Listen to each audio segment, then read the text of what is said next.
नमस्कार साथियों, Pant agro classes में आपका हार्दिक अभिनंदन है, स्वागत है।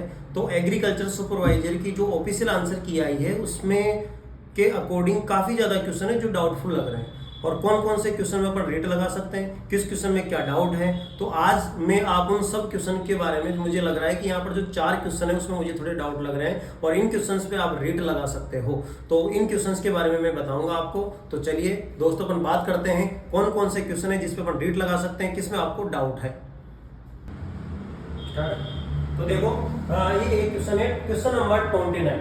जो क्वेश्चन नंबर 29 है, दे रखा है निम्नलिखित चारा सामग्रियों को उनकी कुल पचनीय नाइट्रोजन टीडीएन की मात्रा के आधार पर आरोही क्रम में व्यवस्थित करें। तो देखो, सबसे पहली बात इस क्वेश्चन में पहला डाउट यहाँ पर हो जाता है कि यहाँ पर जो आपका टीडीएन दिया हुआ है, जो दिया हुआ है यहाँ पर टीडीएन दिया हुआ है, टीडीएन, और टीडीएन का यहाँ पर जो फुल फॉर्म दिया हुआ है वो दिया हुआ है कुल पचनीय नाइट्रोजन। अब कुल पचनीय नाइट्रोजन है, जो टीडीएन का फुल फॉर्म बिल्कुल भी नहीं होता है। टीडीएन का मतलब होता है टोटल डाइजेस्टेबल न्यूट्रिएंट, जो कि ये क्वेश्चन ही गलत है। अगर ये नाइट्रोजन यहाँ पर आता है तो आप इस क्वेश्चन पर रेट लगा सकते हो, क्योंकि क्वेश्चन बिल्कुल गलत है। नाइट्रोजन नहीं आएगा, यहाँ पर आएगा क्या, आपका टोटल डाइजेस्टेबल न्यूट्रिएंट आएगा। ठीक है, तो ये क्वेश्चन मुझे डाउटफुल लग रहा है। और इसका जो आंसर माना है बोर्ड ने, और डी आंसर माना है। यहाँ नीचे इसके वो क्रम भी दिए हुए थे, यहाँ पर एबीसीडी में इसको व्यवस्थित करना था, मतलब आरोही क्रम में जमाना था। तो ये क्वेश्चन थोड़ा डाउटफुल है, आप इस पर रेट लगा सकते हो। नेक्स्ट सेकंड क्वेश्चन की मैं बात करता हूँ, क्वेश्चन नंबर 44। निम्नलिखित को उनमें उपस्थित वसा के प्रतिशत के अनुसार आरोही क्रम में व्यवस्थित करें। कुछ पशुओं का दूध था और दूध की मात्रा के अनुसार उनको आरोही क्रम में व्यवस्थित करना था। अब दूध की मात्रा के अनुसार जो आरोही क्रम में जो व्यवस्थित करना था, तो वह मैं आपको बता दूं। देखो, ये क्वेश्चन है जिसमें ऑप्शन दिए हुए थे आपका गाय का दूध, भैंस का दूध, बकरी का दूध और भेड़ का दूध। तो इनमें इनके दूध में वसा की मात्रा के आधार पर इनको आरोही मतलब बढ़ते हुए क्रम में व्यवस्थित करना था।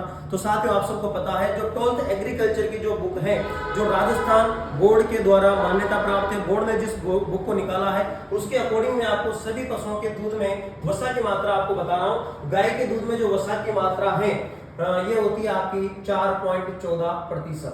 ठीक है, और बकरी के दूध में जो वसा की मात्रा होती है ये होती है आपकी 4.25%। ठीक है, और भैंस के दूध की जो मात्रा है ये होती है आपकी 7.38%, और भेड़ के दूध की मात्रा ये होती है 7.90%। ठीक है, तो ये वसा की मात्रा आपकी 12th की बुक के अकॉर्डिंग है। लेकिन यहाँ पर जो बोर्ड ने जो सही आंसर माना है वो माना है आपका सी आंसर सही माना है, यहाँ पर इसको सही माना है, जो कि बिल्कुल गलत है। क्योंकि सबसे ज्यादा अगर अपन वसा किसके अकॉर्डिंग हम बात करें तो सबसे ज्यादा वसा होती है जो भेड़ के दूध में होती है, लेकिन यहाँ पर बोर्ड ने भैंस के दूध को सबसे ज्यादा माना है, जो कि गलत है। और यहाँ पर 2 जगह बकरी के दूध को आपका गाय के दूध से ज्यादा माना है, गाय के दूध में वसा ज्यादा मानी, बकरी के दूध में कम मानी। तो 2 जगह यहाँ पर गलती है, यहाँ पर भी गलती है और यहाँ पर भी गलती है। तो ये क्वेश्चन बिल्कुल आपका रीड लगने वाला है, या तो इसका आंसर उनको चेंज करना पड़ेगा। अगर आंसर वो चेंज नहीं करते तो आप क्वेश्चन में रीड लगा सकते हो, क्योंकि 12th की बोर्ड के अकॉर्डिंग ये क्वेश्चन है, जिसका सोर्स हो जाएगा 12th एग्रीकल्चर बुक। ठीक है, अब नेक्स्ट क्वेश्चन की अपन बात करते हैं। अगला क्वेश्चन है आपका क्वेश्चन नंबर 56। बहुत सारी कोचिंग वाले हैं जो इस क्वेश्चन में डाउट पैदा कर रहे हैं कि निम्नलिखित में से कौन सी मवेशियों की द्विप्रयोजनीय नस्ल है।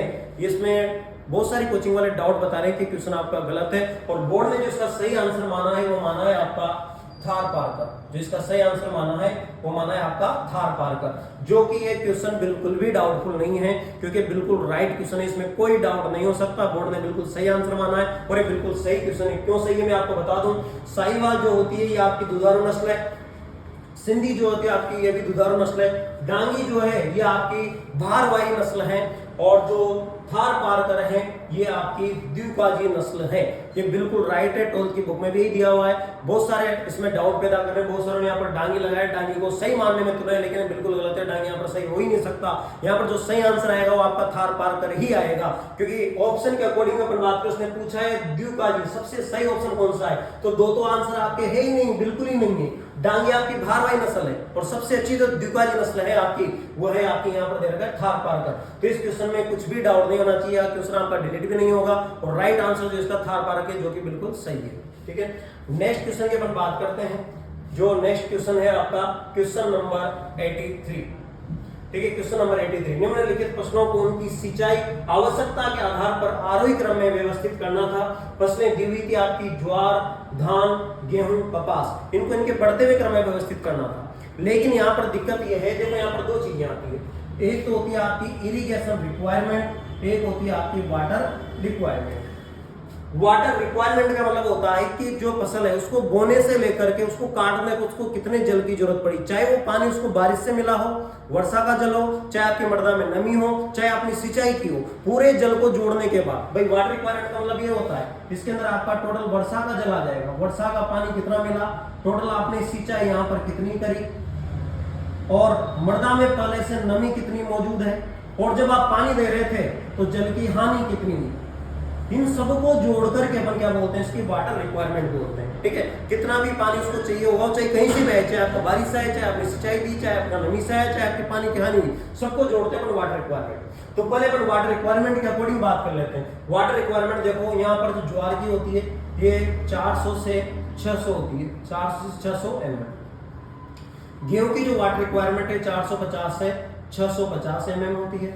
धान की जो वाटर रिक्वायरमेंट है ये आपकी 900 से 2500 होती है, 2500 mm, सब mm में रहेगा भाई, ये सब mm में है। और कपास की अपन बात करें तो कपास की वाटर रिक्वायरमेंट होती है 700 से 1300 mm, ये आपकी वाटर रिक्वायरमेंट है। ठीक है, और वाटर रिक्वायरमेंट के अकॉर्डिंग अपन बात करें तो ये आंसर बिल्कुल थोड़ा सा गलत माना है बोर्ड ने, लेकिन उसने वाटर रिक्वायरमेंट के अकॉर्डिंग पूछा। यहाँ पर देखो दे रखी है, यहाँ पर उसने साफ पूछा है सिंचाई की आवश्यकता। सिंचाई आवश्यकता मतलब क्या होता है, इरिगेशन रिक्वायरमेंट, जो कि फिक्स नहीं होती है। ये क्वेश्चन इसने उठाया आपका, कहां से उठाया, हैंड बुक ऑफ एग्रीकल्चर से उठाया, जो कि बच्चे आपके 12th का लेवल का पेपर था, इतनी बड़ी बुक्स आप पढ़ते नहीं हो। और इरिगेशन रिक्वायरमेंट कभी भी फिक्स नहीं हो सकती, क्योंकि इरिगेशन रिक्वायरमेंट का मतलब होता है कि कितनी बारिश आएगी, बारिश के बाद जो पानी बचेगा वो आपको सिंचाई से देना है। ठीक है, अब बारिश हो सकता है ज्यादा पड़ जाए तो आपको सिंचाई की जरूरत ही नहीं पड़े।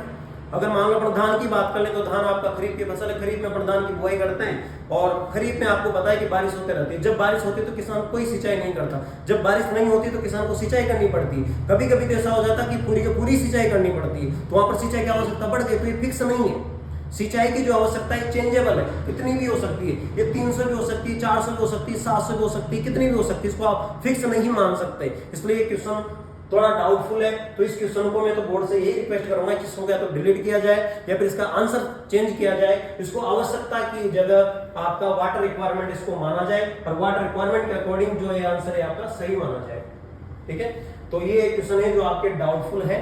बाकी इसमें और भी अपन डिस्कशन करेंगे कौन से क्वेश्चन आपके डाउटफुल है ना। और तो आप जो पंत एग्रो क्लासेज आपका जो नए बैचेज है वो आपका सोमवार से स्टार्ट करने जा रहा है, तो आप सब जुड़िए। धन्यवाद।